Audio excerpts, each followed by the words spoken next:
after months of waiting, Comptroller and Auditor General Rajiv Mehrishi, the CAG, submitted his report on the Rafale deal to Parliament on Wednesday, 13 February. We all remember how the CAG played a huge role in publicising the scams allegedly committed by the UPA2 government. 2G, Colgate, you name it. After all, the CAG is the auditor of government deals, the expert meant to assess whether public money is being well spent or instead being cow-fied by politicians and their bankrupt but somehow still filthy rich friends. So, did the CAG vindicate Rahul Gandhi and the Congress's claims that the Rafale deal is a scam, that the deal is exorbitantly priced, that it is meant to benefit Anil Ambani, that in fact, Chaukidar chor hai? No. The CAG report makes no mention of impropriety or illegality when it comes to the Rafale deal. And it even says that the deal for 36 aircraft, signed in 2016, is 2.86% cheaper than the deal being negotiated during the UPA tenure, after making relevant adjustments, of course. This has led to the BJP taking to primetime debates and social media to celebrate. But that being said, were all the media reports that have alleged PMO interference, the dropping of anti-corruption clauses, convenient meetings between Anil Ambani and the French, were all of these pointless? Well, no. That's because the CAG report doesn't actually refute any of those revelations, presenting 5 reasons why the CAG report isn't the end of the Rafale saga. First off, the CAG report says nothing about the alleged Anil Ambani connection since it does not deal with the offset contract aspect of the deal. There will eventually be a separate report on that, so this report doesn't mean a clean chit on those allegations. Not yet, at least. Which means, for example, the Indian Express report on Anil Ambani meeting French Defence Ministry officials before the announcement of the Rafale deal isn't affected by the CAG report. Before I get slapped with a defamation suit in Ahmedabad for thousands of crores, I should make it clear that neither this report nor any others prove any sort of connection between the deal and Anil Ambani's reliance. The point is just that allegations about the offset contract process and who will be getting these contracts are not foreclosed by the CAG report.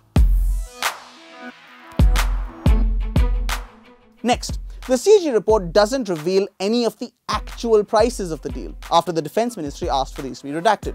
Yes, it does specify differences in percentage terms, but without the actual numbers, we can't really do any verification or assessment of these. This is kind of crucial here, since the findings in the report are based on a comparison between the actual price of the contract agreed in 2016 on one hand and an audit-aligned price on the other. Now, this isn't as easy as it sounds, and I'll tell you why. While the actual price in the 2016 deal is the cost of 36 aircrafts in flyaway condition, the aligned price is an estimated figure that makes a bunch of adjustments to tell us how much 36 aircraft would have cost us from the original 2007 deal. So, why these adjustments, you may ask? Well, A, because the original 2007 deal was for 126 aircraft, while the 2016 deal was for 36. B, there were technological transfers in the 2007 deal since most of the planes were to be made in India, which is not there now in the 2016 deal. And C, it's been a while, which means inflation plus currency fluctuations have to be taken into account. So, the only way you can compare the deals and see if our current deal is cheaper or more expensive is to have a properly calculated aligned price. And did the CAG get these calculations right? Well, we have 2 problems here. Problem number 1 is that we don't know any of the actual numbers, so we have no clue whether the aligned price was correctly calculated or not. Problem number 2 is that the CAG report does not actually tell us how they calculated the adjusted price. According to the report, this is what they used. To simplify that, they used a formula they don't reveal to us to adjust the figures, something inflation, and voila, cheaper deal. This lack of transparency about the numbers and calculations is precisely why some of these recent articles which have come out in the press are relevant. On the same morning as the CAG report, the Hindu's Bofors-busting veteran N. Ram revealed the details of a dissent note filed by 3 members of the team who negotiated the contract. Their first and foremost objection to the deal was the fact that it was vastly overpriced, according to them. Because according to their calculations, the actual deal which we got in 2016 is some 55% more expensive than what it would have been or should have been had the 2007 price been adjusted. So, did the CAG look at their numbers, consider their view? Yes, he did. And then he called the negotiators' adjusted price unrealistic, since it was way lower than what the French were willing to offer. Now, the thing is, just because the French weren't willing to offer that doesn't mean the dissenting negotiators were wrong. By the CAG's own admission, something like 78% of the original 2007 price was for the technology transfer that was supposed to happen so that HAL could manufacture the bulk of the planes, and these would then happen in India. The new deal has no technology transfer, since HAL isn't going to be doing anything. So the price per aircraft should be significantly lower, you would imagine. The negotiators looked at this. They also looked at Dassault's annual reports. They looked at how much they were selling the jets for to others, and so they arrived at their adjusted figure, which sounds like a pretty reasonable approach. The CAG, on the other hand, does some jiggery-pokery to separate the tech transfer price out of the whole price, and then they adjust it, but it's not clear how they've done this. The CAG also did a similar exercise, by the way, for the cost of one of the missiles that was part of the original deal, but which we no longer need to buy from abroad since the DRDO is now making them. It's been a while after all.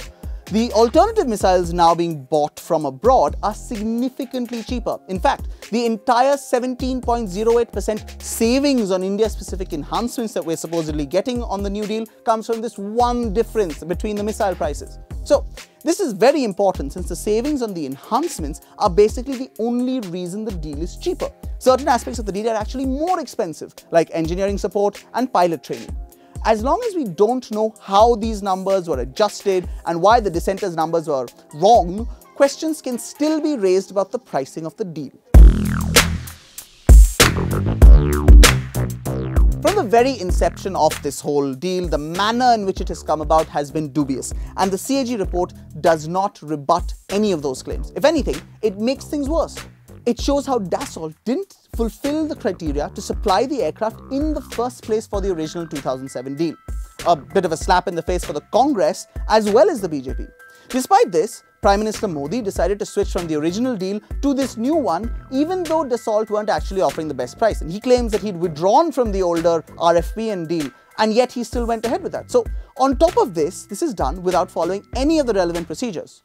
So, now the centre says that what we did was still definitely compliant with the defence procurement policy. But funnily enough, the CAG has itself said this was not true. So what we have here is the CAG's own report very politely calling the government's bluff on procedure, which means this also becomes a bit of an embarrassment from the Supreme Court, which had said that the procedures were broadly followed.